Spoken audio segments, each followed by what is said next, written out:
Hey guys, tonight we begin with something a little darker. A time of plagues, punishments, and pottage. We're diving into what life was really like during the Middle Ages. Forget the castles and chivalry Hollywood sold you. The truth? You probably wouldn't last a single day. So before you get comfortable, take a moment to like the video and subscribe, but only if you genuinely enjoy what I do here. And let me know in the comments where you're tuning in from and what time it is for you. It's always fascinating to see who's joining us from around the world. Now, dim the lights, maybe turn on a fan for that soft background hum, and let's ease into tonight's journey together. Congratulations, you've just woken up in the year 1325. The good news? You're alive. The bad news? So are the fleas.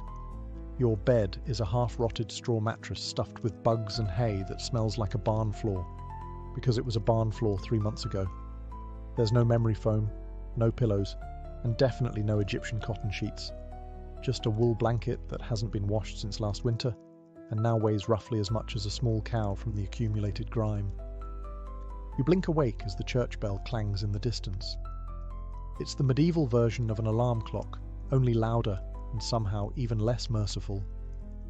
Your home is a wooden hut with one room, no windows, and a charming open-concept floor plan where your family, livestock and domestic insects all share the same space. The smell? Oh, it's a fragrant symphony. A subtle blend of stale beer, human sweat, goat, and something you pray isn't mold, but know in your soul probably is. Scented candles haven't been invented, and even if they were, they'd just melt on your dirt floor. You try to stretch, but immediately regret it, because the air is freezing and your joints ache. You're 22 years old, which in medieval terms is roughly middle-aged. Your spine creaks like an old wooden door, and your knees sound like a bag of rocks being shaken by a confused peasant. Getting out of bed is a gamble. The floor is either wet from last night's rain, which leaks through the thatched roof, or crusty from something your neighbour's chicken did. Either way, your bare feet are now part of the ecosystem. Oh, and privacy. What's that? Your entire family, and maybe a random cousin who just never left, are waking up beside you. There's no bedroom, no curtains, no me time. Just communal everything. Welcome to morning in medieval Europe, where you're never truly alone, because parasites, rodents, and 8 other people are always with you. And this is just how your day starts. It only gets worse from here. So, you've managed to crawl out of your medieval haystack of horrors. Congrats. Now nature calls. And it's not calling politely. It's screaming. Here's the part where you start missing the modern bathroom. There's no toilet, no seat, no toilet paper, no flush, not even a mildly resentful plunger in the corner. In the 14th century, relieving yourself is an adventure, a social experiment, and often a small public event. If you're a peasant, your bathroom is likely a wooden bucket behind the house, which is already full because Uncle Wolfstan had a rough night after eating bad turnips. The smell is biblical. You hold your breath, do your business, and then, here's the kicker, toss it into the street. Yes, the street. You're supposed to shout something like "Gardez-lou" before dumping it out the window. That's Old French for "watch out below," although frankly no one ever moves fast enough.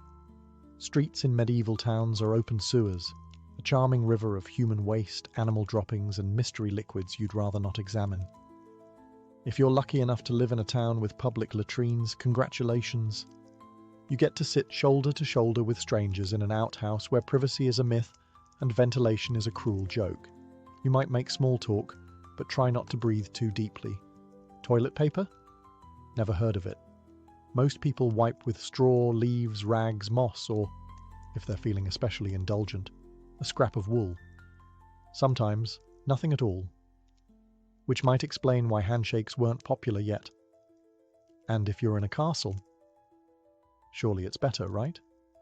Well, sort of. You might have a garderobe, a hole in the wall that drops your waist directly into the moat. Great idea. Except that your enemies know this, and yes, attackers sometimes climbed in through the waist chute, Talk about entering through the back door. So whether you're a farmer or a baron, medieval toileting is a humiliation ritual. It's cold, it's public, it's dangerous, and it's never not disgusting. One slip on a wet stone path, and you're face first in humanity's leftovers, and you still haven't brushed your teeth. But we'll get to that next. You survived the toilet. You deserve a reward, right? Maybe a nice breakfast? Something warm, delicious, comforting? Sorry, this is medieval Europe. Nothing is comforting here. Breakfast, if you can call it that, is a grim affair. There are no eggs Benedict, no coffee machines sputtering awake, and certainly no avocado toast. You sit down, or squat near the fire, to a wooden bowl of something that looks like it was scraped off a muddy boot. Welcome to your daily ration of pottage. Pottage is a thick, gloopy stew made of whatever you can find. Grains, root vegetables, maybe a few beans if you're lucky. It's been simmering in the same pot for days, sometimes weeks, and new ingredients are just dumped on top of the old ones. It's less of a recipe and more of an ongoing edible experiment. On the side, a hunk of bread so hard it could deflect arrows. It's made from coarse rye or barley flour, often bulked up with sawdust, ground up acorns or other creative ingredients, because wheat is a rich man's fantasy. This loaf is not your friend. You don't slice it, you negotiate with it. What about drinks? You're not sipping orange juice or an oat milk latte. You're drinking beer. Yes, beer. At 6 a.m. Why? Because the water is teeming with parasites and filth. So you start your day with weak ale, low alcohol, high survivability. Kids drink it too. No one's happy about it, but at least it won't kill you. Immediately. Want some meat or cheese? Dream on. That's for Sundays and saints' feast days, and only if your lord is feeling generous. Most peasants don't eat meat more than a few times a year. As for fresh fruit, only when it's in season and not already fermented into wine. And don't even think about spices unless you're royalty. A pinch of pepper costs more than your monthly wages. Salt is valuable enough to be locked away. So you chew your gritty bread, gulp your medieval beer, and try not to think about the rat that may have nibbled your porridge in the night. Breakfast doesn't energize you. It just happens to you. And now that you're properly underfed, it's time to work like your life depends on it. Because it absolutely does. So, you've eaten your sad medieval breakfast, and now it's time to get dressed. Not that it'll help. Your wardrobe consists of exactly one outfit. One. It's a rough wool tunic or linen shift that you've worn every day for months, possibly years. There's no such thing as seasonal fashion. There's just wear this until it disintegrates or gives you a fungal infection. Underwear? Optional. If you're lucky, maybe a linen undertunic. If you're not, well, you're going commando under layers of scratchy, sweaty wool, all lovingly stitched together by someone who probably had no idea what a seam was supposed to look like. There's also no washing machine, no soap, and absolutely no dry cleaner in sight. So your clothes are stained, stiff, and scented, like a compost pile that's been left to marinate in a pigsty. Even if you wanted to wash them, it's not easy. You'd have to haul water from a river or, well, heat it over a fire, scrub your tunic on a board with ashes or lye, and hang it in the sun, which is out approximately 3 days a year. And don't get me started on shoes. If you own any, they're made of untreated leather, barely stitched together, and offer as much arch support as a banana peel. Most peasants just go barefoot, through mud, through dung, through medieval landmines, aka sharp rocks and disease puddles. All this means one thing. Your skin hates you. You itch constantly. Fleas, lice, and bedbugs live rent-free on your body.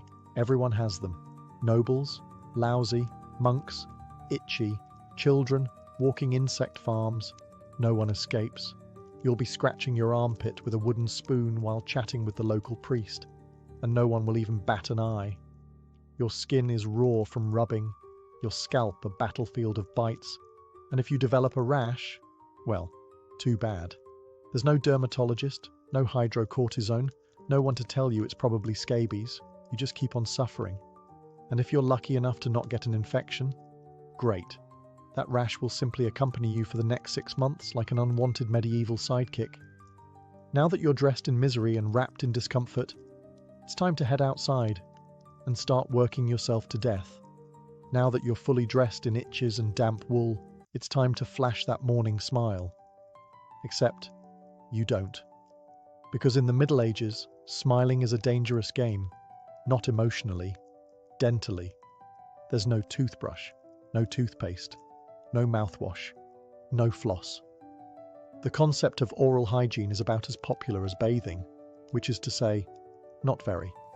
Some people might chew on a twig or rinse with wine or vinegar, but for the most part, your teeth are on their own, and they're not doing well. By the time you hit your mid-20s, your smile looks like something pulled from a haunted crypt. Cavities are rampant, gums are swollen. And those aren't just food stains on your teeth. That's decay. You have more rot in your mouth than a medieval root cellar. Sugar, while not yet everywhere, is becoming more common among the rich. Imported at great cost, mostly used in small cakes or to show off wealth. If you're a noble, congratulations. You get to rot your teeth faster than the peasants. If you're poor, you'll do it slowly over time with fermented bread, gritty porridge, and years of hard chewing. Toothaches? Get used to them. They're like medieval weather, always there in the background. The kind of pain that makes you consider praying, drinking, or pulling the tooth out yourself with a pair of pliers. And that's not a joke. That was the actual treatment. Dentists didn't really exist, but barber surgeons did. Yes, the same guy who cuts your hair is also pulling your molars out by candlelight with an iron hook and zero anesthesia. Infected tooth? Hope you like fevers, because without antibiotics, it can easily turn into sepsis and kill you. From a toothache.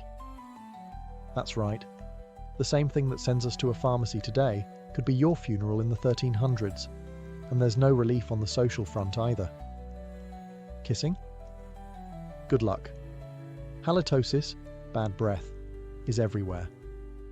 If you're single, you're not judged by your smile. You're judged by your land and your livestock. In short, your mouth is a battlefield, and it's losing the war. Now that your teeth are throbbing, let's head outside. Because your real job, the one that will break your back, is just getting started. Time to head to work. Except there's no office, no desk, no coffee break, and no chance of promotion. Your job, if you're like 90% of the population, is simple. Don't die while labouring for someone else's comfort. You're a peasant. Congratulations. That means you work the land that belongs to a lord who probably doesn't remember your name. You rise with the sun and stop only when it disappears behind the trees. Your tools? A wooden hoe, a rusty sickle, and whatever bones are still intact in your body. There's no weekend. There's no clocking out. There's only sunrise to sunset, 6 days a week. Sunday is off, but only if you're not harvesting, fighting off raiders, or praying feverishly for your infected toe to stop turning black. The work is brutal. Fields are ploughed by hand or with oxen, if you're rich enough to afford one. You dig ditches, sow seeds, pull weeds, and carry water until your spine begins to resemble the letter S. No one cares if you're tired. No one's asking how your mental health is doing. If you're a woman, surprise. You don't just do field work. You also care for children, clean, cook, spin wool, feed animals, and pretend your husband's lice infestation isn't slowly migrating to your side of the bed. Children? They start helping out around age 5. No school, no toys, just a tiny wooden rake and a dream of one day not dying of the flu. And if you're one of the few who isn't a farmer, maybe you're a blacksmith, a tanner, or a cooper. Great. You still work with fire, chemicals, or animal guts all day in poorly ventilated sheds. The pay? Basically survival. The perks? Occasional bleeding. Break a bone? Too bad. Get a fever, drink some warm beer and keep going. You can't afford to stop, not even for a day. Because if you don't work, you don't eat. And if you don't eat, well, medieval Europe has a solution for that. It's called being replaced. So you grip your shovel, ignore the blisters, and keep digging. Because in the Middle Ages, your job isn't a career, it's a slow-motion endurance test. Now that your back is on fire from labouring in the fields, let's talk about the weather. Because in the Middle Ages, temperature is less about seasons and more about ongoing punishment from the sky. Let's start with winter. There's no insulation, no central heating, and no weatherproofing. Just wooden walls with gaps you could throw a chicken through. Your windows? Covered with cloth, not glass. The fire in the hearth? Nice in theory, but you don't have enough firewood to keep it going because wood is expensive, and gathering it from the forest is sometimes illegal. Yes, you can be executed for picking up the wrong stick from the wrong forest. You bundle up in your one damp wool tunic, huddle near the dying embers, and still wake up with your nose frozen. Your feet, permanently cold, often damp. Your fingers, so stiff they feel like tiny medieval popsicles. Frostbite isn't diagnosed, it's just called bad luck. Now fast forward to summer. Sounds better, right? Wrong. In summer, your home turns into a clay oven. There's no fan, no cross breeze, and absolutely no deodorant. You sweat through your layers, but you can't remove them, because showing too much skin is scandalous. And also invites sunburn, insect bites, and social judgment. The flies are out in full force, attracted to your unwashed body, and the smell of last week's goat stew that's still fermenting in the corner. Mosquitoes buzz by your ear while you sleep, assuming you can sleep through the sound of your neighbours yelling and babies crying. In the fields, the sun bakes you. No sunblock, no hat, unless you've fashioned one out of straw like a desperate scarecrow. And the worst part, you still have to work. Heatstroke is just called taking a bad turn, so you're either shivering in your own hovel, wondering if your toes will make it to spring, or you're sweating through your only pair of socks while your thighs chafe into oblivion. And the one thing that never changes, no matter the season, your clothes still itch, your food is still terrible, and your next job, still waiting. Welcome to climate control, medieval style. There is none. Feeling thirsty? Need to freshen up? Want to splash a little water on your face to wake up from this damp fever dream of a life? Too bad. In medieval times, water isn't your friend. It's trying to murder you quietly. Let's start with drinking. The nearby stream looks fresh, bubbling and clear, like something out of a fantasy movie. But spoiler alert, it's not. Upstream, someone just dumped a chamber pot into it. And if not that, then a dead pig is probably decomposing in it. Parasites, bacteria, and the entire microbial army of medieval Europe are waiting in every sip. That's why people drank beer. Yes, beer, even children. But before you imagine medieval kids doing keg stands, understand that it was small beer, weak in alcohol, strong in survival. Brewing boiled the water, so it was safer than whatever flowed through the town ditch. Wine was another option. If you were rich enough to afford it, and unconcerned with functioning properly before noon. What about bathing? Surely water was used for cleaning. In theory, yes. In practice, absolutely not. See, back then, people believed bathing actually opened your pores and let the disease in. That's right. Washing yourself was considered medically risky. You were cleaner, apparently, if you never removed the protective layer of filth caked onto your skin. Communal bathhouses did exist, but they quickly gained reputations as places for gossip, scandal, and sometimes full-on medieval extracurriculars. So naturally, the church got involved and shut many down. Even if you did want to bathe, it was a full production. You'd need to fetch water from the well, boil it over a fire, fill a wooden tub that leaked, and then pray no one else in the house used it before you. Or worse, after. And rainwater? Collected in open barrels where birds poop, insects breed, and moss thrives. Sounds refreshing, doesn't it? So whether it's going in your mouth, on your body, or onto your crops, water in the Middle Ages is less of a life source and more of a gamble. One wrong gulp, and you're spending your final days sweating in a straw bed, clutching your stomach, and contemplating all your life choices. Next time you sip tap water, raise a glass for our ancestors. They didn't have the luxury of hydration without hazard, so you drank the water, or maybe you didn't.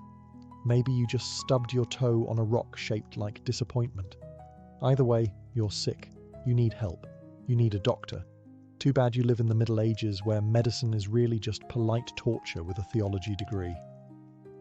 Let's start with the diagnosis. Everything wrong with you, whether it's a cough, rash, broken bone, or the creeping plague, is caused by your humours being out of balance.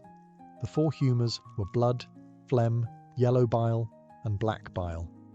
According to medieval science, your health depends on keeping them balanced, like some sort of internal soup. Got a fever? Too much blood. The answer? Bloodletting. That's right. Let's drain your life force into a bowl using a dull blade or a hungry leech. And yes, barbers were often the ones doing it. Imagine getting a haircut and a hemoglobin extraction in one sitting. 2 for 1, baby. Feeling sad or anxious? That's clearly an excess of black bile. The cure? Laxatives. Maybe a warm herbal purge. Or just prayers and a cold compress while everyone avoids eye contact with you and starts carving your coffin. Now, if you break a bone or get a nasty wound, you're in real trouble. There's no anesthesia, unless you count passing out from pain. Surgery is done with knives that haven't been cleaned since the Crusades. Tools are heated over fire not for sterilization, but because they just look scarier that way. Antibiotics? Centuries away. Germ theory? Not invented yet. They think disease comes from bad air or God being annoyed with your moral failings. Got a stomachache? Must have been your sinful thoughts. Hope you like confessing while vomiting.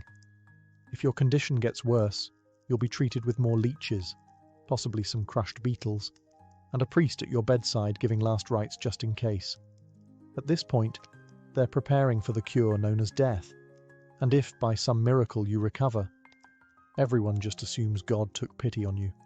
The doctor takes full credit and the leech gets promoted.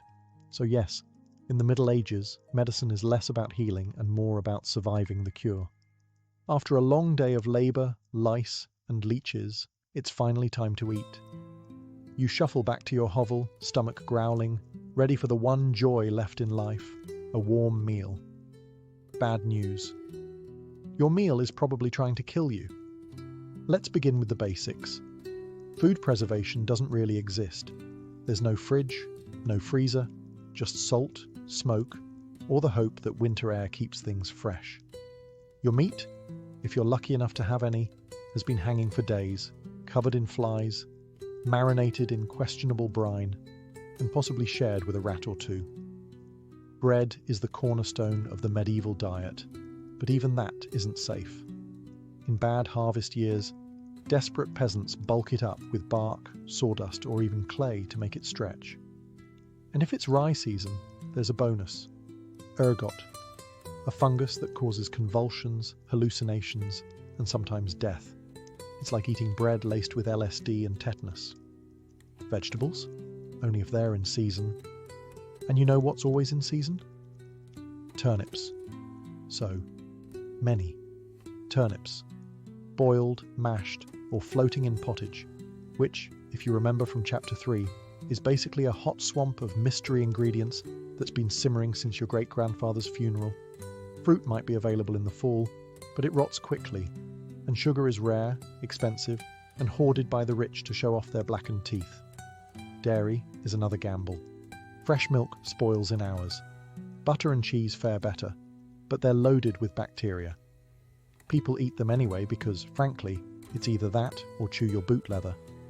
And let's talk about seasoning. Spices like pepper, cinnamon, or nutmeg, worth more than gold. For the average peasant, flavour comes from onions, salt, if you're lucky, and pain.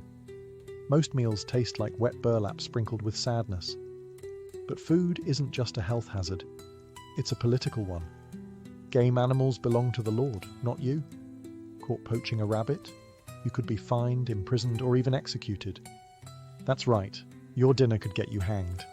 So as you sit down to eat your grey stew by flickering firelight, remember, every bite is a risk. but you eat anyway, because in the Middle Ages, food doesn't nourish, it tests you.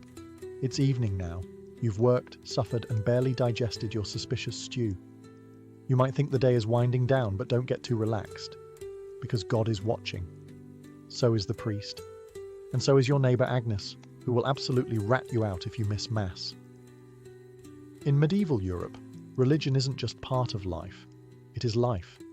The church controls your calendar, your laws, your education, if you can read, your birth, marriage, death, and everything in between. Think of it as your spiritual landlord, and you're always behind on rent. Every day is structured around prayer bells. The town church bell rings in the morning, noon, and night, not because people need reminders, but because missing prayer is a sin. Forget to bow? Sin. Eat meat on a Friday? Sin. Think about your neighbour's wife in that one dream? Double sin. And yes, hell is very real. Vividly real. Priests describe it in glorious detail. Rivers of fire, lakes of boiling blood, demons with pitchforks and eternal wailing. If the plague doesn't scare you, eternal damnation definitely will. You can't read the Bible yourself because it's written in Latin, a language reserved for monks, clergy, and that one noble kid who's too good for dirt. You rely on the church to interpret everything for you. That means if the priest says your crop failure is because you didn't pray hard enough, well, time to kneel harder. Tithes, a tenth of everything you own, are mandatory. If you grow wheat, you give wheat. If you raise chickens, you give eggs. If you have nothing, congratulations. You're spiritually bankrupt and financially doomed. Holidays? They're holy days, dozens of them. And while they offer breaks from labour, they're not for fun. They're for attending Mass, fasting, confessing sins, and reminding yourself that joy is a dangerous indulgence. Questioning the church is dangerous. Heretics are burned, witches are drowned, blasphemers are flogged, and skeptics are quickly reformed. So you go through the motions. You chant, you bow, you pray that your soul, after enduring this dirt-covered life, might finally land in paradise, assuming the priest likes you. Because in the Middle Ages, God may be merciful. But the church? Not so much. If you thought being a medieval peasant was rough, try doing it as a woman.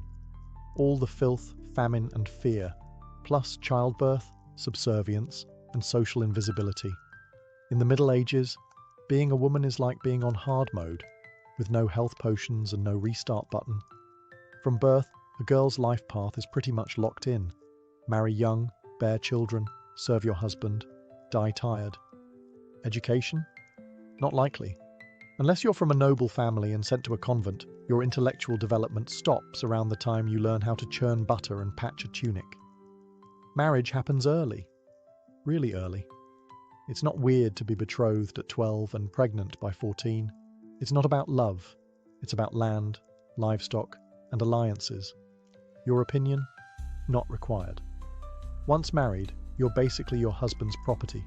Your job is to produce heirs, feed everyone, keep the house running, and not complain. Because complaining might get you branded a nag, or worse, a witch. That label comes with a complimentary drowning or burning, depending on local fashion. Childbirth is a death lottery. There's no prenatal care, no sterile tools, no anesthesia. Midwives do their best, but even minor complications can mean death for the mother, the child, or both. Some women survive 10 pregnancies. Many don't survive 2, but don't worry. Once the baby is out, your work increases. Now you have a screaming infant in a lice-ridden hut, and you're expected to nurse, cook, clean, and still help in the fields. You don't get a break. You are the break, for everyone else. If you're unmarried, you're suspicious. If you're widowed, vulnerable. If you're outspoken, dangerous.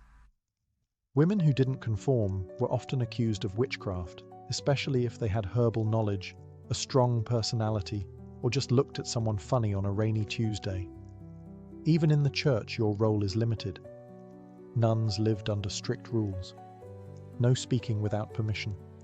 No freedom of movement. and your spiritual worth, always ranked below men.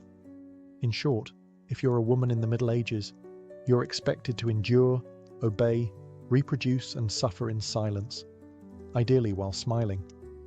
Because even in a time of universal suffering, women were somehow expected to suffer gracefully. So far, you've battled filth, starvation, social injustice, and possibly a goat.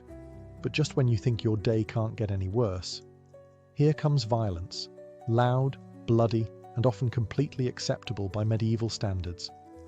Let's be clear, the Middle Ages were not peaceful. The idea of law and order mostly meant, hope the local lord isn't in a bad mood. Violence is everywhere, in the home, in the streets, on the battlefield, in church disputes, and sometimes in line at the communal bread oven. Crime is common, punishment is brutal, and justice is more performance art than protection. Steal a loaf of bread, you could lose a hand. Accused of lying, your tongue might get pierced. Gossip too much? Meet the scold's bridle, a metal mask strapped to your head with a bar in your mouth. For correction, of course, let's say you're accused of something serious. Heresy, theft, witchcraft. How do you prove your innocence? By being tortured, obviously. Welcome to trial by ordeal. One version, you stick your hand in boiling water to retrieve a stone. If it heals without infection in 3 days, you're innocent. If not, you're guilty. Another option, you're tossed into a river. If you sink, you're innocent, and probably dead. If you float, you're guilty, and will be punished anyway. It's like a medieval game show where the prize is survival and the host is actively rooting against you. And if you're sentenced to death, that's a public event. Executions are performed in front of cheering crowds. Hangings, beheadings, burnings. Sometimes people bring snacks. It's the medieval equivalent of cable TV. Domestic violence, completely normal. Husbands were allowed, even expected, to discipline their wives and children. Street fights, commonplace. You could be beaten just for looking the wrong way at a noble's horse. And war, always simmering. Local feuds, territorial disputes, religious crusades.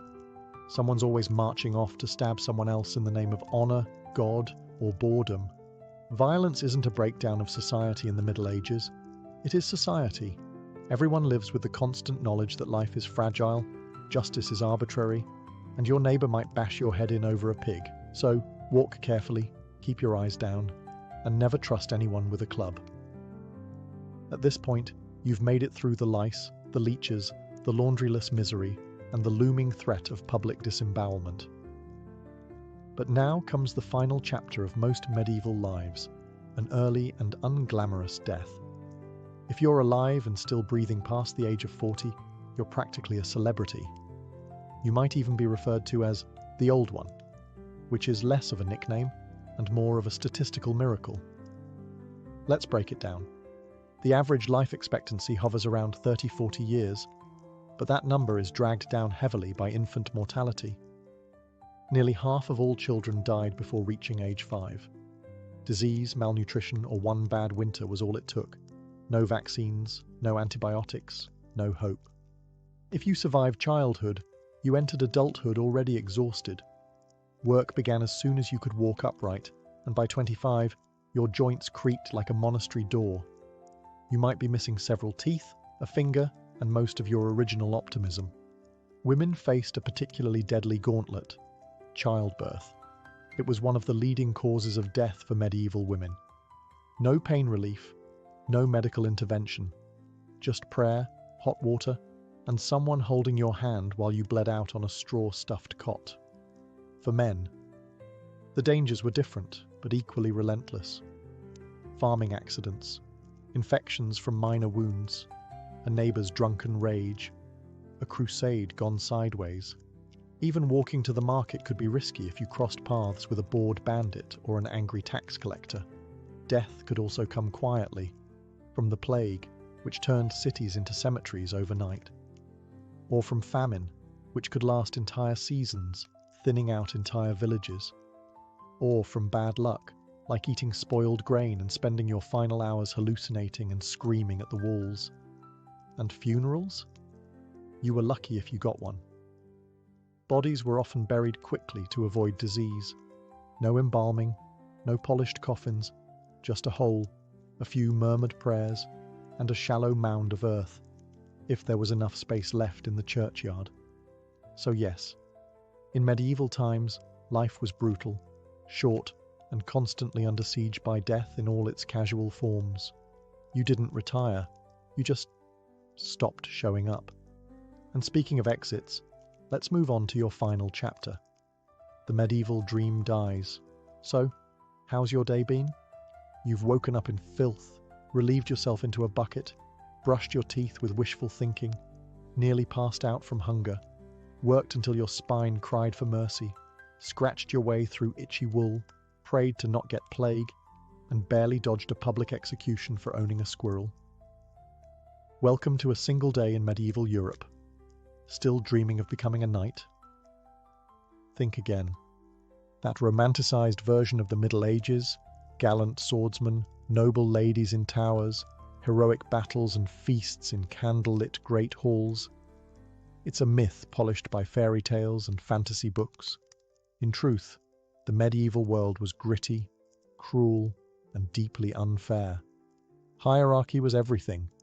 If you were born poor, you stayed poor. If you were born rich, congratulations. You had a better chance of surviving, but you were still one bad soup away from dysentery and a hasty burial. Even the nobles weren't immune to misery. Castles were drafty stone refrigerators filled with fleas, smoke, and politically motivated marriages. Sure, you had a fur cloak and a goblet of wine, but also a 50% chance of dying in a skirmish or from an infected splinter. Not exactly luxury. The simpler times weren't simple. They were relentless. Everything took longer. Everything hurt more. Everything, from childbirth to chewing, came with consequences. Life was survival, not leisure. And if you did find a quiet moment to think, to dream, to imagine something better, there wasn't much you could do with it. No upward mobility, no modern medicine, no internet to Google, "What's this weird rash?"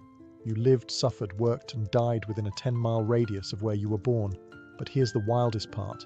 Through all of this, people still laughed, sang songs, told stories, fell in love, and found meaning.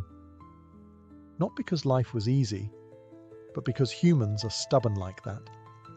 Even in the darkest chapters, they made space for light. So tonight, when you slip into your clean bed with indoor plumbing, antibiotics, and central heating, maybe say a quiet thank you to the modern world, and to your ancestors who fought rats, famine, and feudalism, so you wouldn't have to. Long before she was Catherine the Great, Empress of all Russia, mistress of reform, and icon of ambition, she was simply Sophie. Born Sophie Friederike Augusta von Anhalt-Zerbst in 1729, she was the daughter of a relatively obscure German princely family. Her tiny duchy in Pomerania offered little in terms of power, but Sophie herself. She had something no title could provide: razor-sharp intelligence, relentless charm, and a quiet, burning hunger for greatness. Her upbringing was strict. Her mother, Johanna, was cold and calculating, not a warm, nurturing figure, but a social climber obsessed with status. Sophie's father, a Prussian officer, was more distant than disciplinary. From a young age, Sophie learned to walk the fine line between obedience and cunning. She read voraciously, spoke multiple languages, and learned how to observe a room before speaking in it, skills that would soon become survival tools in one of Europe's most brutal courts. When the Russian Empress Elizabeth Petrovna began searching for a wife for her heir, Grand Duke Peter, she looked beyond Russia's borders. Peter himself was of German descent, and Empress Elizabeth believed a foreign bride, pliable and grateful, would be easier to control. Sophie fit the bill perfectly. Noble blood, Lutheran faith, which she'd be forced to abandon, and a reputation for both grace and humility. At just 14 years old, Sophie was summoned to Russia. She arrived in the freezing capital of St. Petersburg in 1744, wearing thin German fabrics and a diplomatic smile. Her mother pushed her forward like a chess piece. Sophie, however, had her own game in mind. To become acceptable in Russian society, she converted to Orthodoxy, taking the name Ekaterina Alexeyevna, Catherine. The ceremony was public, symbolic, and life-altering. She wasn't just changing religions, she was burning the bridge behind her, stepping into a foreign empire with no way back. No one watching that quiet teenage girl in a fur-trimmed coat could have predicted what would come next. Betrayal, revolution, enlightenment, and empire. But from the moment Sophie stepped foot in the Russian court, she stopped being a pawn and began planning how to become a queen. Catherine's marriage to Grand Duke Peter was meant to secure her place in Russian royalty, but from the very beginning, it felt more like a cage than a crown. Peter, heir to the Russian throne, was not the dashing prince of fairy tales. Awkward, immature, and obsessed with toy soldiers, he was far more interested in playing war games in his chambers than governing an empire, or showing affection to his new wife. Some accounts even suggest he refused to consummate the marriage for years. He idolized Frederick the Great of Prussia and resented the Russian court that had adopted him. In contrast, Catherine embraced Russia with a fierce determination. She learned the language, studied its history, and memorized Orthodox rituals. She wanted to belong. Peter wanted to escape. This mismatch wasn't just emotional, it was political. The Russian court was a viper's nest of gossip, paranoia, and brutal power games. Empress Elizabeth still ruled with absolute authority, but her health was in decline. Everyone knew a transition was coming, and everyone had an agenda. Catherine was watched constantly. Her letters were read, her friendships monitored, and her every move scrutinized. She couldn't trust her husband, her mother, who was still whispering in her ear on behalf of foreign interests, or even her servants. In this world, alliances could turn into accusations overnight. But Catherine was no fool. She learned to play the court's games quietly, cultivating allies in the shadows. She charmed military officers, made friends with scholars, and developed a reputation for dignity and restraint, a stark contrast to her husband's childish tantrums and open contempt for Russian traditions. Behind closed doors, Catherine began reading Enlightenment thinkers like Voltaire and Montesquieu. While others saw her as a young consort, she was building a vision, not just for herself, but for Russia, a nation of strength, education, and reason. But there was one problem. The longer Peter lived, the longer Catherine remained in limbo, a powerless wife to a man unfit to rule. So she waited, observed, and planned. She knew the Russian throne wouldn't be inherited. It would have to be taken. In 1762, after nearly 2 decades of waiting, watching, and quietly maneuvering, Catherine saw her moment and seized it with breathtaking precision. Empress Elizabeth had died, and Peter, now Peter III, was finally Tsar. But his reign began unraveling almost immediately. In just a few short months, Peter alienated the church, offended the nobility, insulted the army, and lavished praise on Prussia, Russia's longtime enemy. He reversed key policies, humiliated the clergy, and talked openly about divorcing Catherine to marry his mistress. The court, already wary of his erratic behaviour, turned cold. The army, filled with generals loyal to Catherine, grumbled in corridors. Even ordinary Russians, devout and patriotic, saw Peter as a foreign puppet who mocked their traditions. Catherine, watching all of this unfold, made her move. In July of that same year, while Peter was away at his summer palace, Catherine launched a bloodless coup d'etat. Supported by key military officers, including her lover Grigory Orlov and his influential brothers, she rode through St. Petersburg in full regalia, was proclaimed Empress Catherine II, and won the allegiance of the powerful Imperial Guard. Peter, caught off guard and without allies, surrendered within days. He was taken into custody, and shortly after, found dead under mysterious circumstances. Officially, it was reported as a hemorrhoidal colic. Unofficially, it was murder. Catherine was now empress, not by birth, not by marriage, but by will, wit, and audacity. It was unprecedented. A foreign-born woman with no legitimate claim had taken the Russian throne without a single battle. But her real challenge was just beginning. She had to transform that bold grab for power into a lasting legacy. Would Russia accept her? Would the nobility respect her? Could she hold the empire together without falling victim to the same fate as her husband? Catherine understood that power gained through intrigue could be lost just as easily. She needed to rule not as a schemer, but as a visionary. And so began her transformation, from a careful conspirator to a reforming empress, one who would redraw borders, embrace the Enlightenment, and redefine what it meant to be a woman in power. Once Catherine had the crown, she could have rested on her power, but she didn't. She had something bigger in mind than simply sitting on a throne. She wanted to transform Russia, and not just militarily or politically, but intellectually.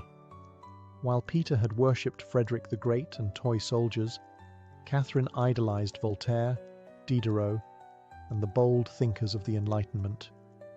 She believed in reason, progress, education, and the role of a monarch as a servant of the people, even if she herself ruled with absolute authority.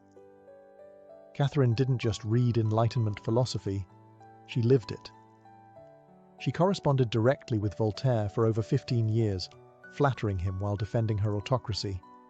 She invited Diderot to her court and even purchased his entire library to support him financially. Behind closed doors, she pored over legal texts, debated reforms, and crafted policies to modernize the empire. Her early reign was filled with efforts to codify Russian law. She formed the Legislative Commission in 1767, an ambitious project intended to rewrite the entire legal code of Russia. Catherine's own nakaz, or instruction, was a political manifesto in disguise, one that spoke of equality before the law, the dangers of torture, and the responsibility of rulers to serve the common good. For an empress in 18th century Russia, it was radical. But Enlightenment ideals had to survive the realities of Russia, a vast, feudal, deeply conservative land ruled by nobles who liked their serfs exactly where they were, beneath them. Catherine knew this. While she advocated reform, she moved carefully. She abolished some forms of torture, expanded access to secular education, and built schools and libraries. But she also reaffirmed the nobility's control over their serfs to keep them loyal. This was Catherine's balancing act, a philosopher queen in public, a practical empress in private. She walked a tightrope between ideology and survival, between the shining salons of Paris and the gritty politics of Moscow. Her vision for Russia was bold, but always calculated. In many ways, Catherine wasn't trying to make Russia European. She was trying to make Russia modern, on her terms. And that meant reform, yes, but with an iron hand in a velvet glove. Catherine wasn't content with reforming Russia from within. She wanted to expand it outward, to make it an empire worthy of fear, admiration, and envy. Where Peter the Great had opened a window to the west, Catherine aimed to knock down the walls. Under her leadership, Russia's borders stretched wider than ever before. She waged wars not just to defend her crown, but to reshape the map of Europe. One of her most significant campaigns was against the Ottoman Empire. These wars, fought in waves throughout the 1760s and 1770s, weren't just about territory. They were about influence. Catherine saw herself as the liberator of Orthodox Christians living under Muslim rule and as the rightful protector of Eastern Europe. Under generals like Alexander Suvorov and Grigory Potemkin, Russia captured key regions including Crimea, the northern coast of the Black Sea, and access to warm water ports, something Russian Tsars had coveted for generations. These victories weren't just military, they were symbolic. With each conquest, Catherine sent a message. Russia was no longer the distant, backward cousin of Europe. It was a continental force. She also turned her gaze westward. In a series of deals and diplomatic maneuvers, Catherine participated in the partitions of Poland, carving up the struggling Polish-Lithuanian Commonwealth along with Austria and Prussia. By the end of the Third Partition in 1795, Poland was erased from the map, and Russia claimed vast new lands and millions of new subjects. But Catherine didn't just conquer with armies. She also colonized with ideas.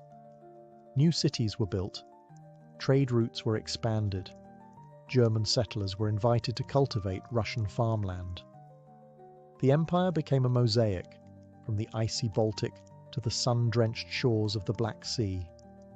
And through it all, Catherine remained the central force, reading reports, issuing orders, and personally overseeing the shape of her expanding empire. Critics would accuse her of being power-hungry, even imperialistic. But to Catherine, expansion wasn't ambition, it was destiny. A great ruler, she believed, was measured not just by ideas but by borders. She didn't just want to rule Russia. She wanted to remake it as a civilized empire, feared by its enemies, respected by its peers, and loyal to her alone. For all her brilliance and power, Catherine the Great was just as famous for what went on behind palace doors. And no, not all of it was whispered in libraries. Catherine's private life became one of the most talked about aspects of her reign. She had lovers, not just one or two, but a carefully curated parade of them, many decades younger, often handsome, and sometimes politically influential. She didn't hide them. In fact, she often rewarded them with titles, estates, and pensions, if they behaved well. If not, they were quietly dismissed, sometimes with a polite thank you and a promotion. Among the most important of these lovers was Grigory Potemkin, a man as brilliant as he was bold. Their relationship blurred the lines between romance, politics, and partnership. Some historians believe they may have even married in secret. Together, they shaped military campaigns, colonization projects, and the transformation of southern Russia. Potemkin wasn't just a lover, he was her co-ruler in many ways. Still, Europe couldn't look past the scandal. Gossip swirled. Satirical pamphlets painted her as lustful, insatiable, even unhinged. And after her death, the rumours only got worse, the most infamous being the completely false and grotesque tale involving a horse, spread by her enemies to smear her legacy. But why the obsession? Simple. Catherine was a woman who wielded power unapologetically, and in a world where female rulers were expected to be either saintly virgins or tragic figures, she refused to play the role. She lived, loved, and ruled on her own terms, and that made her dangerous.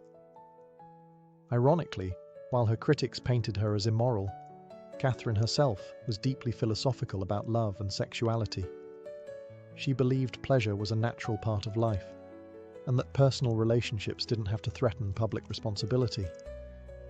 She separated emotion from governance, a feat few male rulers managed. In reality, her liaisons were often strategic. She surrounded herself with men who were loyal, capable, and politically useful.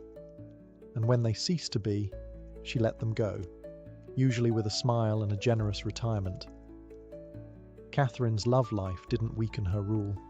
It was part of her strategy, a blend of passion and power that made her unforgettable, envied and feared.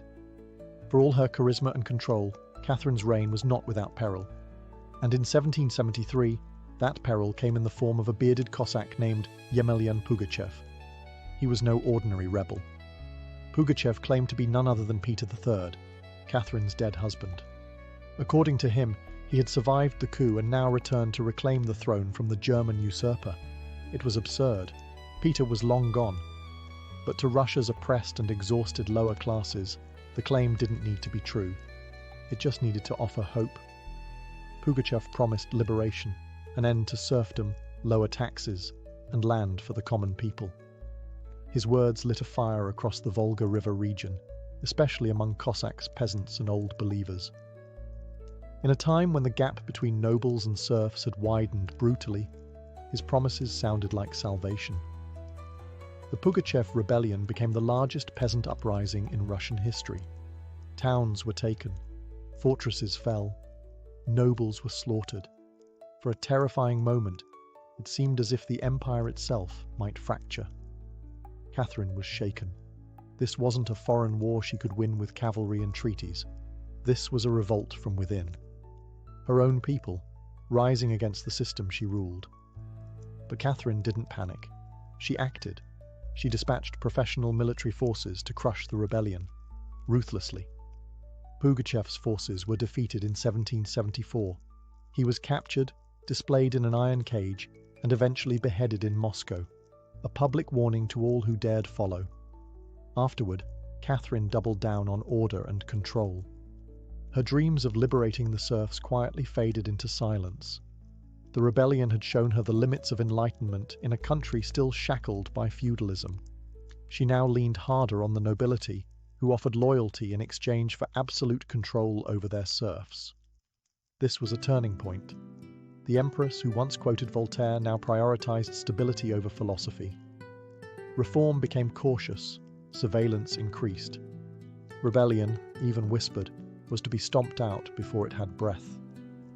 Pugachev may have lost his head, but he left behind a warning that haunted Catherine, that power built on inequality could only hold so long before the storm came crashing through. By the time Catherine the Great approached the final years of her life, she had ruled Russia for over 3 decades, longer than any female ruler in Russian history. From the moment she seized power, she had defied expectations, reshaped her empire, and redefined what a woman and a monarch could be. Under Catherine's reign, Russia became a true European powerhouse. Its territory expanded by over 200,000 square miles, swallowing Crimea, parts of Poland, and stretches of the Black Sea coast. These weren't just military wins, they were strategic pivots, securing warm water ports and reshaping trade. But her legacy wasn't only drawn on maps. Catherine left a cultural mark as well. She helped found the Hermitage Museum, amassed one of the greatest art collections in Europe, and corresponded with the greatest minds of the Enlightenment. Her court became a centre of sophistication, art, and intellectual ambition. In a country often viewed as backward by Western Europeans, Catherine put Russia firmly on the cultural map. She modernized education, founding schools for girls, and promoted the printing of books. She introduced smallpox inoculation to Russia, even publicly receiving the vaccine herself, an act of scientific bravery in her time. Yet, her reign was also one of contradictions. While she admired Enlightenment ideals, she never freed the serfs. In fact, she extended serfdom deeper into Russia's territories. Her reforms, while impressive, remained mostly top-down, designed to polish the empire without truly transforming its foundations. Still, Catherine's rule brought stability and ambition. She understood that power was not inherited. It was crafted, managed, and constantly defended. She ruled not by divine right, but by force of will, political brilliance, and relentless calculation. She was called many things: a usurper, a tyrant, a reformer, a seductress. But above all, she was effective. When she died in 1796, Russia was wealthier, larger, and more formidable than it had been in centuries. She left behind a throne secure, an empire expanded, and a legend that would endure for centuries. Catherine didn't just reign, she ruled, with intellect, strategy, and an unapologetic grip on history. And in doing so, she became more than an empress. She became a myth. For all her power, expansion, and enduring legacy, Catherine the Great was still, at her core, a woman navigating a man's world and reshaping it in her image. Behind the imperial portraits and state decrees was someone deeply aware of how precarious her position was. She was not born Russian. She came to the throne through a coup. She ruled an empire that didn't want a woman in charge, and yet she not only endured, she thrived. Catherine was never content to be ornamental. She read constantly, wrote endlessly, and never stopped learning. Her daily schedule was intense: hours of reading reports, corresponding with foreign powers, editing state papers, and managing a court filled with rival factions. She wasn't content to simply sit on the throne. She worked the throne like a stateswoman born to it. She was also, in many ways, lonely. She surrounded herself with courtiers, lovers, and artists, yet wrote in her memoirs of how few people she could truly trust. Her son Paul, whom she distrusted and kept away from state matters, grew into a man she feared would undo all her progress. Her greatest emotional partnership, with Grigory Potemkin, faded into deep friendship, but his death in 1791 left a wound that never truly healed. Catherine crafted her image carefully. She understood the power of narrative, and wielded it better than most monarchs of her age. She posed as Mother of Russia, enlightened monarch, warrior empress, and lover of the arts. But beneath those roles was a woman who had endured rejection, betrayal, scandal, and rebellion, and kept going. When she died in 1796, she left behind an empire transformed, but also questions. Could she have done more to end serfdom? Were her Enlightenment ideals compromised by politics? Was she more reformer or ruler? History remembers her by the title she never gave herself: the Great. It wasn't because she was flawless, or kind, or just. It was because she took power and wielded it on her own terms, in a time and place where women weren't supposed to have any. She didn't just wear the crown, she rewrote what it meant to deserve one. In the humid depths of the Chiapas jungle in southern Mexico, the ruins of Palenque whisper stories from the ancient Maya world. Towering temples rise above the canopy, their limestone faces eroded by time, but still brimming with secrets. And in 1994, one of those secrets revealed itself. A team of Mexican archaeologists, led by Fanny Lopez Jimenez, was surveying Temple Threed, a relatively modest pyramid, next to the more famous Temple of the Inscriptions, the burial site of the mighty king Pakal the Great. Temple Threed wasn't expected to hold much, until they noticed something odd: a sealed, hidden chamber beneath the structure. No looters had touched it. It was pristine. When the archaeologists broke through and lowered themselves inside, they found a stone sarcophagus resting in silence. The air was heavy with the weight of centuries. As they opened the lid, red dust rose like smoke. Brilliant, shocking red. The interior was covered in powdered cinnabar, a toxic mercury sulfide used ceremonially by the Maya. And lying within that crimson cloud was the skeleton of a woman. She had been buried with care and reverence. Her bones were fragile but intact, her skull still wearing a jade mask, and her body surrounded by funerary offerings. Necklaces, diadems, ear spools, all crafted from jade and shell. Everything about the burial screamed royalty. Yet no name was inscribed, no glyphs identified her. It was one of the richest female burials ever found in Mesoamerica. And yet, it was a total enigma. Why was she buried in red powder? Who was she? Was she a queen, a priestess, or perhaps even Pakal's wife? The researchers called her the Red Queen, and the name stuck. But even with modern forensics, they couldn't say for sure who she was, only that she had lived around the 7th century, during the golden age of Palenque. Unlike most Maya tombs, hers had been hidden, untouched, and purposefully isolated. Her burial wasn't just ceremonial, it was spiritual. This woman wasn't meant to be remembered with words. She was meant to be remembered through ritual, through colour, and through the mystery she left behind. The most haunting feature of the Red Queen's tomb wasn't her jade jewellery, or the silence of the sealed chamber. It was the red dust. A thick layer of powdered cinnabar covered everything: the sarcophagus, the walls, her bones, even the offerings around her. It clung like blood to stone. To the Maya, this was no accident. Cinnabar, made from crushed mercury sulfide, was one of the most sacred and dangerous substances in the ancient world. Its vibrant red colour wasn't just visually striking, it symbolised blood, rebirth, and the life force that connected the human and divine realms. Red was sacred.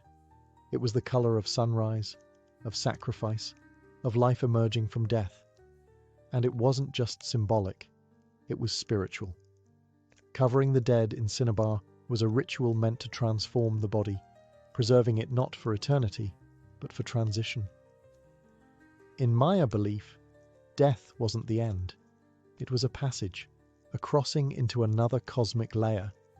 And so the Red Queen, whoever she was being prepared not just for burial, but for deification. But there's another layer to this.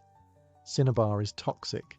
Repeated exposure can lead to mercury poisoning, tremors, hallucinations, even death. The Maya likely didn't understand the chemistry, but they felt its potency. It was volatile, powerful, dangerous. To bathe a corpse in it was to declare, this person was no ordinary mortal. In Palenque, very few were buried with cinnabar. Pakal the Great, the mighty king whose pyramid dominates the site, was one.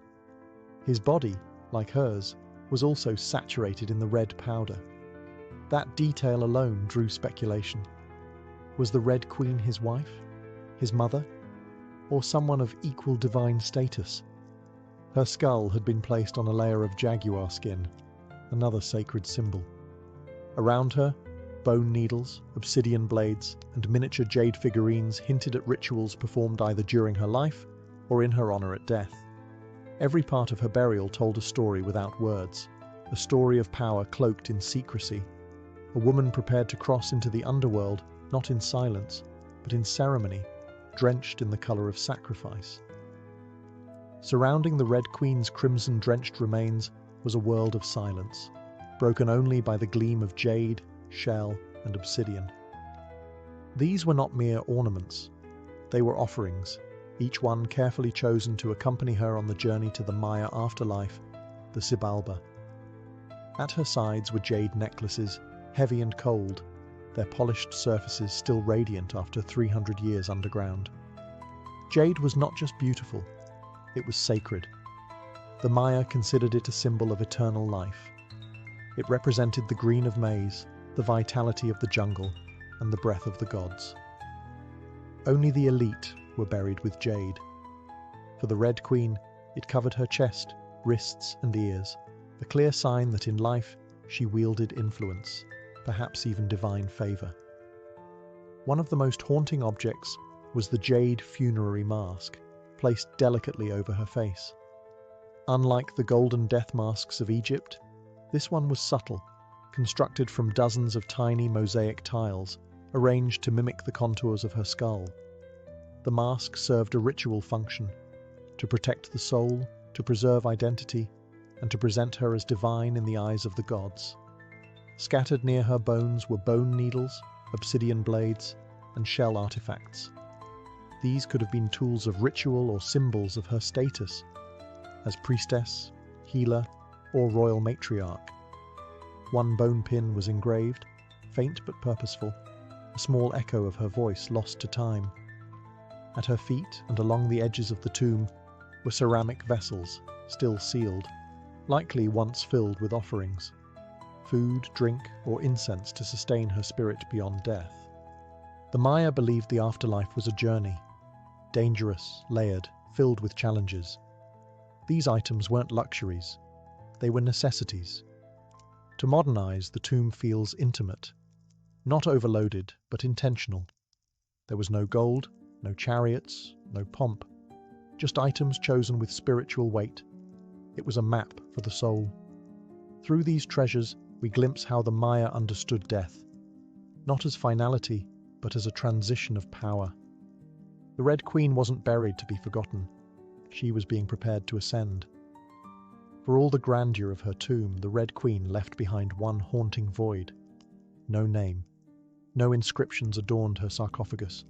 No glyphs on the walls identified her. She was clearly someone powerful. But who? From the moment her tomb was opened, scholars began trying to connect the dots. The most compelling theory? That the Red Queen was Tsakbu Ajau, the wife of Kinich Janab Pakal, known today as Pakal the Great, the most famous ruler of Palenque. Tsakbu Ajau was more than just Pakal's consort. She was born into nobility and married into Palank's royal dynasty at a young age. She bore at least 3 sons, all of whom held high status, and she played a key ceremonial role during her husband's reign. If anyone could be buried with such honor, it was her.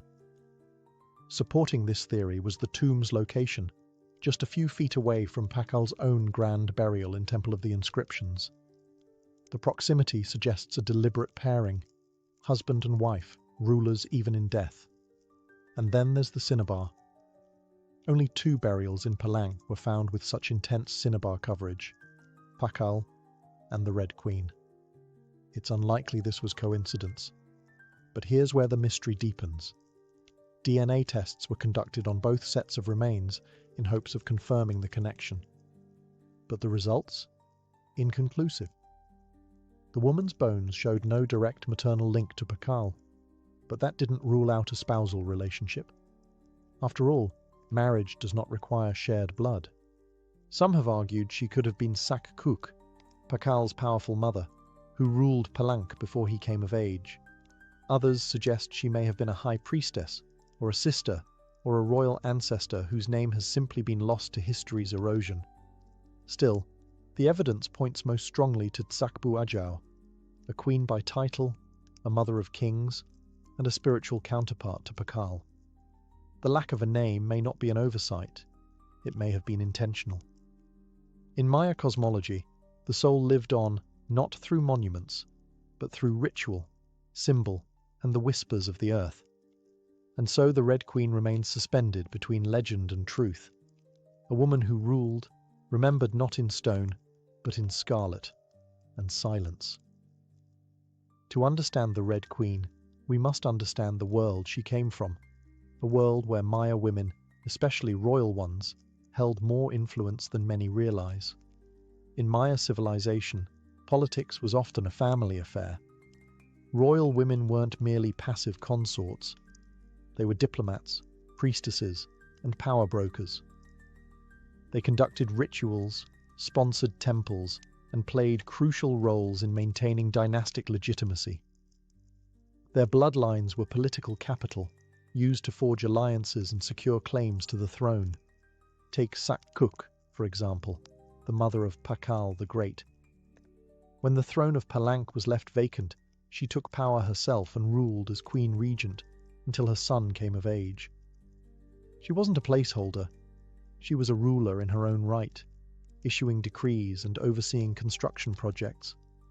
Without her, Pakal may never have risen at all. And she wasn't an anomaly.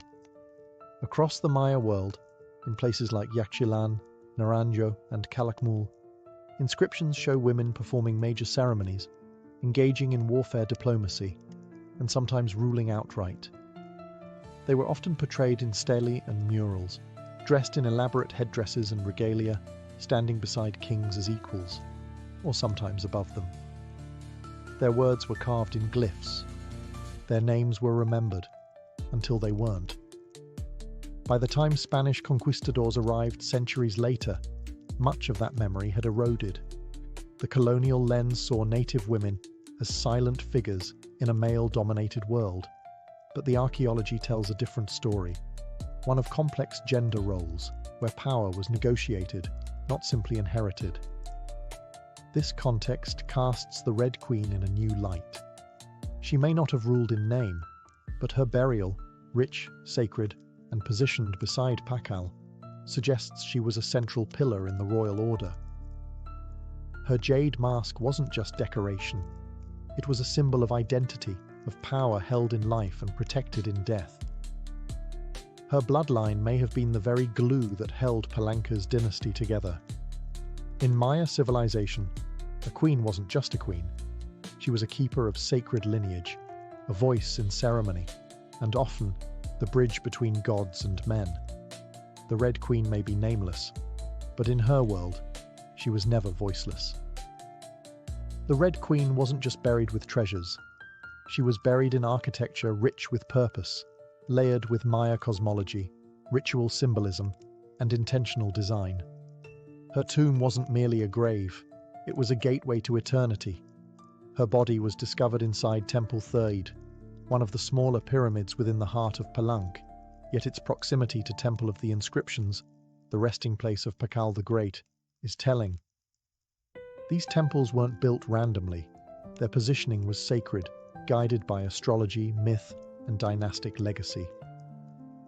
Temple the Thirthiid rises modestly compared to its grand neighbour, but it hides something even more intimate. A sealed crypt, untouched by looters, perfectly preserved. It was constructed deep within the temple's core, accessible only by a steep, narrow staircase. The descent into her tomb feels almost symbolic, a ritual journey downward, into the underworld. The chamber itself is stark, made of cut stone, sealed tightly for over 1,300 years. No glyphs or murals cover the walls, no ornate carvings tell her story. But perhaps that silence is intentional. This was a space not for the living to interpret, but for the dead to transform. At the centre, her sarcophagus sits like an altar. Crafted from limestone, it echoes the grand stone coffin of Pakal next door. While Pakal's lid is famously engraved with scenes of cosmic rebirth, the Red Queen's tomb is more subdued. The focus is inward, on the body, on the cinnabar, on the ritual of death itself, and yet there are subtle architectural cues that hint at meaning. The tomb is aligned east to west, a symbolic path mirroring the sun's journey from life to death. The chamber is small, but powerful. It feels deliberate, personal, a sacred enclosure for someone revered. Maya temples were cosmological tools, bridges between the heavens, the earth, and the underworld. To be buried in one was to be elevated beyond the human realm. The Red Queen's eternal home wasn't an afterthought. It was a carefully constructed shrine, a place where death became transformation. Her bones rest in stone, her essence in cinnabar, and her legacy in the architecture itself. A temple that speaks without words, telling us she mattered. To the ancient Maya, death wasn't the end. It was a threshold, a sacred passage into the underworld, known as Xibalba. And for someone like the Red Queen, this crossing was not only spiritual, it was political, cosmological, and deeply ritualized. Burial rituals were carefully choreographed events, rooted in myth and meant to guide the soul through the treacherous layers of the underworld. Maya texts and iconography tell us that Xibalba was no peaceful afterlife. It was a maze of darkness, rivers of blood, trials, and gods of death. Only those properly buried, ritually prepared, and spiritually equipped could make the journey successfully. The Red Queen was buried wrapped in cinnabar, encased in stone, and surrounded by offerings, all signs of an elite burial. But there's more. The presence of bone needles and obsidian blades in her tomb hint at auto-sacrifice rituals, possibly symbolic tools representing rites she had performed in life, or that were reenacted at her burial to empower her spirit. Her funerary mask, carefully assembled from jade tiles, was not simply decorative. It may have served as a spiritual vessel, preserving her face and identity as she journeyed into the afterlife. In Maya belief, the face was a mirror of the soul, and the soul needed to be recognized by the gods. The ceramic vessels surrounding her may have once held chocolate, maize, water, or even pulque, to nourish her in the next world. Other items, like stingray spines or shell trumpets, could have represented spiritual tools, calls to the gods, or tokens of ritual communication. Burial wasn't just a goodbye. It was a transformation. The Maya believed in cycles, death as seed, burial as planting, and the afterlife as rebirth. Kings and queens were often seen as earthly incarnations of gods, and in death they returned to those divine origins. The Red Queen, covered in the colour of blood, entombed in a pyramid and honoured with offerings, was being prepared for rebirth, not as a mortal, but as a being tied to the sacred order of the cosmos. Her burial wasn't the end of her story, it was the beginning of her legend. Just a few steps away from the Red Queen's final resting place, lies one of the most iconic tombs in Mesoamerica, that of Kinich Janab Pakal, known simply as Pakal the Great. His burial inside the Grand Temple of the Inscriptions is celebrated for its artistry, scale, and deeply spiritual symbolism. But what makes the Red Queen's tomb so extraordinary is not only what was inside, it's where it was found. Her sarcophagus was hidden within Temple 3, directly adjacent to Pakal's monument. In a city like Palanque, where every temple was carefully positioned to reflect cosmic principles, this closeness was no coincidence. It was intentional, a statement etched in stone. Many scholars believe the Red Queen was Tzakbu Ajao, Pakal's queen and trusted consort. While her tomb lacks inscriptions, the similarities between their burials are striking. Both wrapped in cinnabar, both entombed in pyramids, both buried with jade, and both treated with extreme reverence. These rituals mirror each other, as if two halves of a sacred narrative. Pakal's lid famously depicts him falling into the underworld tree, a cosmic scene of death and rebirth. The Red Queen's simpler tomb contains no such iconography, but the symbolism lies in the pairing itself. If Pakal represented the sun, journeying through the underworld at night to rise again, then the Red Queen may have represented the moon, the feminine force that follows its own mysterious path in the sky. Together, they embodied a cosmic duality, masculine and feminine, king and queen, sun and moon, order and ritual. In Maya mythology, rulership was not singular, it was relational. Harmony in the cosmos required balance, and that balance extended into the dynastic court. By placing the Red Queen beside Pakal, the Maya were preserving not just a marriage, but a cosmic partnership. Their proximity in death may have mirrored their roles in life, a queen not behind, but beside her king, sharing not just a throne, but a legacy. In their tombs, they speak without words. Two souls, wrapped in cinnabar and stone, joined across eternity, one of history's most sacred silences. Though her name was lost to time, the Red Queen of Palanque endures, not as a forgotten relic, but as one of the most enigmatic and powerful women of the ancient world. Her tomb, sealed for over 1,300 years, now whispers across centuries, inviting questions that echo louder with every discovery. She represents a mystery that still resists full understanding. We may never know exactly who she was. No glyph carved her name. No stela told her story.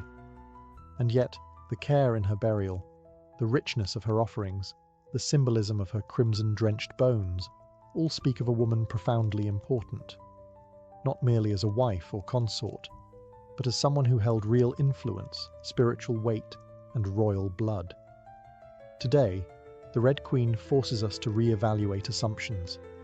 She's a reminder that in the ancient Maya world, women were not silent. They led rituals, governed cities, and shaped dynasties. While kings like Pakal have long taken the spotlight, the Red Queen's re-emergence reminds us that power did not belong to men alone. It flowed through mothers, queens, priestesses, and visionaries. Her legacy is more than the treasures she left behind. It's the conversation she started among archaeologists, historians, artists, and storytellers. Every jade bead, every layer of cinnabar, every architectural choice in Temple Thathid tells us something deliberate. This woman mattered, and perhaps that's the most extraordinary part of her story. Not what we know, but what we still don't. The Red Queen teaches us that history isn't just a collection of facts, it's a living puzzle, a shared human longing to connect with the past. In that sense, her legacy is still unfolding. She lies wrapped in red, the colour of life and sacrifice, of blood and rebirth. Her face, once hidden behind a jade mask, now stares back at us through science, art, and wonder. She remains nameless, but not voiceless, mysterious, but not forgotten. The Red Queen may have ruled a kingdom in life, but in death, she rules something greater, our imagination. Her tomb was sealed in stone. Her story was written in silence. And still, somehow, She speaks.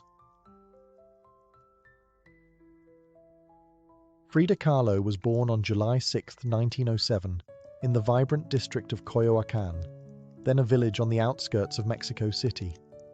Her childhood home, the Casa Azul, the Blue House, was filled with color, contradiction, and quiet strength. It would later become a sanctuary, a battleground, and a museum to one of the most iconic artists of the 20th century. Frida was the third of 4 daughters born to Guillermo Kahlo, a German-Hungarian photographer, and Matilda Calderón, a devout Catholic of indigenous and Spanish descent. Her parents were opposites: Guillermo, reserved and intellectual; Matilde, religious and emotionally distant. Frida would inherit her father's introspection and artistic eye, but also her mother's fierce resilience. As a child, Frida was imaginative, outspoken, and bold. She read voraciously and asked questions most adults didn't want to answer. But at the age of 6, she contracted polio, which left her right leg thinner and weaker than the other. A physical difference she tried to mask with long skirts, but never allowed to limit her spirit. The illness left her bedridden for months and isolated from other children. During this time, she grew close to her father, who encouraged her to exercise, ride bicycles, and stay mentally sharp. Unlike most girls of her time, Frida didn't aspire to become a wife or a homemaker. Her goal? To become a doctor. She enrolled in the prestigious National Preparatory School in Mexico City at age 15, one of only a handful of girls accepted. There, she stood out not just for her intelligence, but for her rebellious wit, radical thinking, and unique sense of style. She joined a group of young intellectuals known as the Cachuchas, who debated philosophy, literature, and politics. Frida was drawn to revolution, to ideas that challenged tradition. But even in those early years, before the bus crash that would define her body, and before the fame that would define her legacy, Frida Kahlo was already painting herself into the world, with sharp edges, unapologetic ideas, and an identity too big to fit inside anyone else's expectations. She wasn't just growing up in Coyoacán, she was preparing to remake herself entirely. On September 17, 1925, Frida Kahlo's life was split in two: the girl she had been and the woman she was forced to become. That afternoon, she boarded a wooden bus with her boyfriend, Alejandro Gomez Arias, after school. They were laughing, teasing each other, and probably arguing. Frida never did anything halfway. But moments later, the bus collided with a streetcar, and in an instant, her future unraveled into pain, metal, and silence. The crash was horrific. The streetcar crushed the bus against a wall, splintering wood and flinging passengers. Frida was impaled by an iron handrail. It entered her left hip and exited through her pelvis. Her spinal column fractured in 3 places. Her right leg shattered, her foot dislocated. Her collarbone and ribs broke. Her shoulder was dislocated. Her abdomen was pierced. She was just 18 years old. A man covered her with a borrowed overcoat. Someone else noticed her body was sparkling, not from blood, but from the gold powder she had been carrying in a pouch. It had exploded on impact, dusting her broken form in what looked like glittering ash. Frida was taken to the Red Cross hospital and underwent numerous surgeries over the following months. She spent weeks in a body cast, flat on her back, immobile, writhing with infection and uncertainty. The future she'd imagined, of becoming a doctor, slipped further away with every passing day. But in that stillness, something began to stir. Her father gave her brushes. Her mother rigged a special easel to hang above her bed. A mirror was placed on the canopy so she could see herself. And there, lying in plaster and agony, Frida began to paint, first out of boredom, then out of obsession. Her first subjects were her own reflection, because she was all she had. But what emerged wasn't vanity, it was survival. The crash had broken her physically, but it had also opened a door into her own mind, her own body, and eventually into the surreal language of pain and identity that would define her art. The girl who wanted to heal others now began healing herself. one brush stroke at a time. As Frida Kahlo lay encased in plaster and steel, a body fighting itself with every breath, she began to paint. What started as a form of therapy soon became a language, and that language was deeply personal, brutally honest, and often hard to look at, which was precisely the point. Frida didn't paint pretty flowers or polite landscapes. She painted pain. Her pain. Physical, emotional, and existential. Her first subjects were self-portraits, not because she was vain, but because, as she famously said, "I paint myself because I am so often alone, and because I am the subject I know best." Her early works were small in scale, painted on tin or wood panels, inspired by Mexican retablos, devotional paintings meant to tell stories of suffering and miracles. Frida turned this tradition inward. Her body became the canvas. Her emotions became the altar. She painted herself as split, as pierced, as bleeding. In one painting, she is impaled by nails, like a modern-day martyr. In another, she floats in a barren landscape, tethered to a broken column, a metaphor for her shattered spine. She painted herself weeping, fractured, decapitated, and bare, but never passive, always watching. Her pain was not sanitized. She painted the ugliness of trauma with beauty, defiance, and even humor. Each piece was a reclamation of her body, her experience, and her identity as a woman in a world that often tried to define her. But Frida wasn't just telling her story. She was inventing a new kind of visual narrative, one that blended Mexican folk art, surrealism, medical illustration, and symbolism. Her paintings became dreamlike autopsies of her soul, framed in color, culture, and myth. By the time she recovered enough to walk again, albeit painfully, Frida was no longer the girl who had wanted to be a doctor. She was an artist, and her art was unlike anything anyone had seen. She had taken the worst thing that had ever happened to her and turned it into a source of creation. Frida Kahlo didn't just paint her pain. She made the world look at it, and in doing so, she turned suffering into a sacred act of self-expression. In 1928, still recovering, still painting, and just 21 years old, Frida Kahlo met the man who would become the most profound and turbulent relationship of her life, Diego Rivera. He was 20 years her senior, already Mexico's most famous painter. Massive in both stature and presence, Rivera was a giant of Mexican muralism, known for his sweeping, politically charged frescoes that told the story of the Mexican people. Frida had seen his work before. She admired it. But now she wanted his opinion of her work. She brought her paintings to him at the Ministry of Education, interrupting his scaffolded work to ask bluntly, "Do I have talent?" Diego took one look and said yes, and not just out of kindness. He recognized in her something rare, an unfiltered voice, raw and unpretentious, full of rage, irony, pain, and beauty. They began a relationship that was as consuming as it was creative. Frida once said, "I suffered 2 accidents in my life, one in which a streetcar knocked me down, the other was Diego." They married in 1929, an odd pairing to outsiders. Diego, massive, unfaithful, politically famous. Frida, sharp-tongued, fiercely independent, already walking with a cane.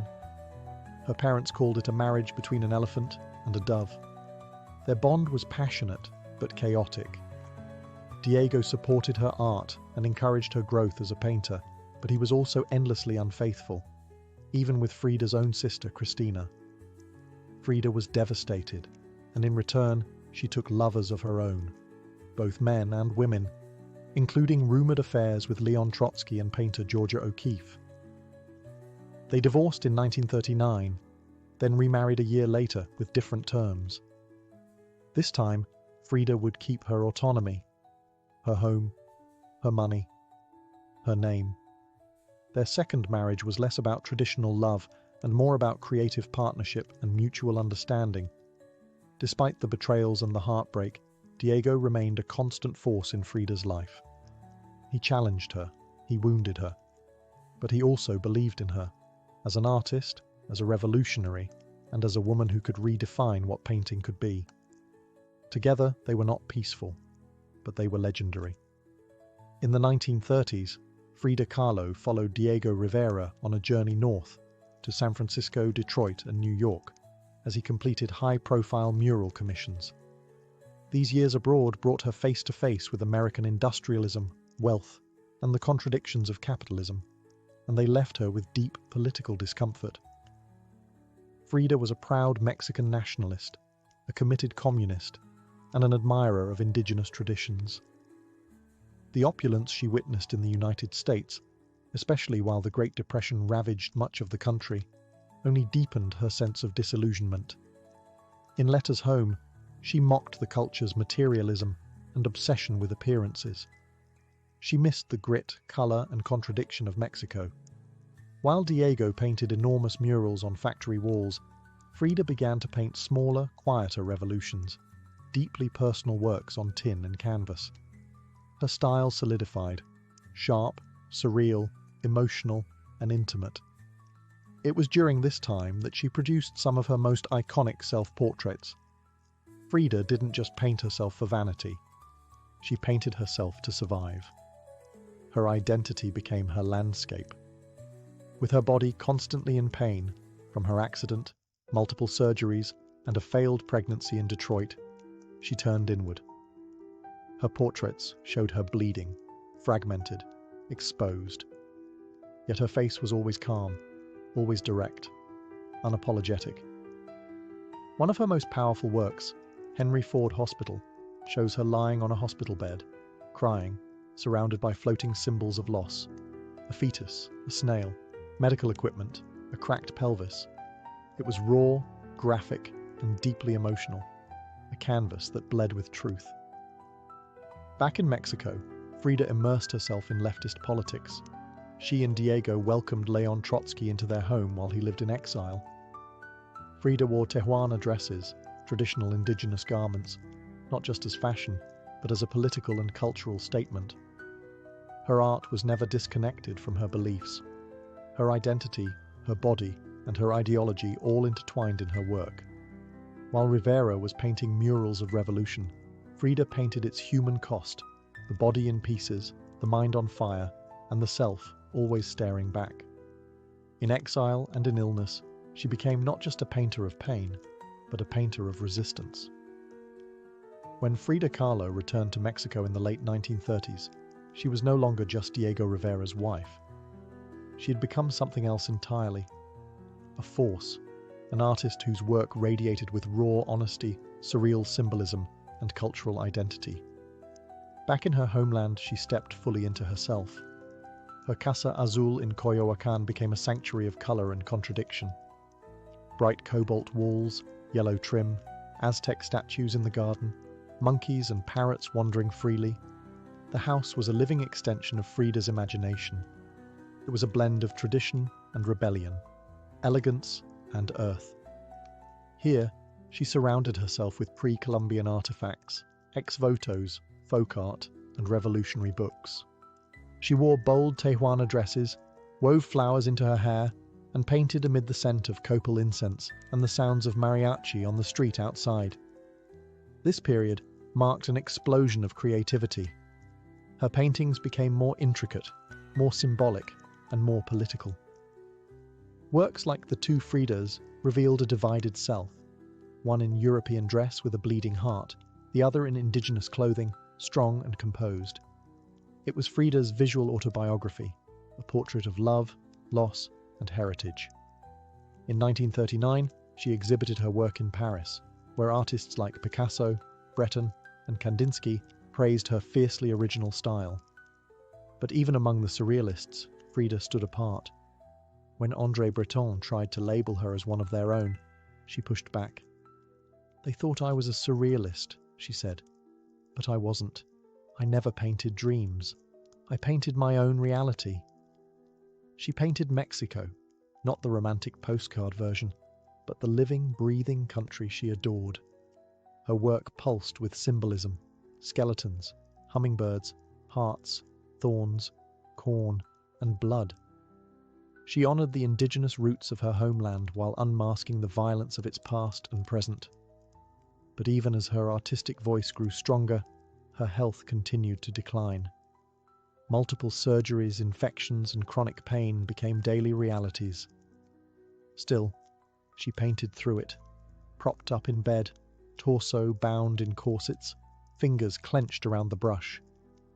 Frida had returned to Mexico not to rest, but to reclaim her power, through paint, through politics, and through her fearless embrace of the self. As the 1940s wore on, Frida Kahlo's body continued to betray her. Her spine was deteriorating. Her right leg was constantly infected. She underwent more than 30 surgeries in her lifetime, often in grueling succession. At times, she was bedridden for months, encased in body casts or immobilized by traction devices that stretched her bones apart. But still, she painted. Each canvas during these years became both a release and an act of resistance. Her works grew darker, more defiant. She painted with a clarity sharpened by pain, refusing to hide behind metaphor. In The Broken Column, she presents herself split down the middle, her body pierced with nails, a cracked ionic column replacing her spine. Yet her face is stoic, her gaze unflinching. Pain for Frida was no longer just a subject. It was her companion, her antagonist, her muse. Her political voice also grew louder. She joined the Mexican Communist Party, marched in demonstrations, wrote fiery letters, and called out imperialism and injustice. When her health no longer allowed her to walk, she appeared at protests in a wheelchair, defiantly holding signs and shouting slogans. In 1953, Frida was given her first solo exhibition in Mexico, a long overdue celebration of her art. But her health was so fragile, doctors told her she couldn't attend. So she did what only Frida would do. She arrived by ambulance, carried in on a stretcher, and placed in the center of the gallery on her hospital bed. Dressed in traditional finery, surrounded by her own work, she greeted guests with tequila, laughter, and that fire still burning in her eyes.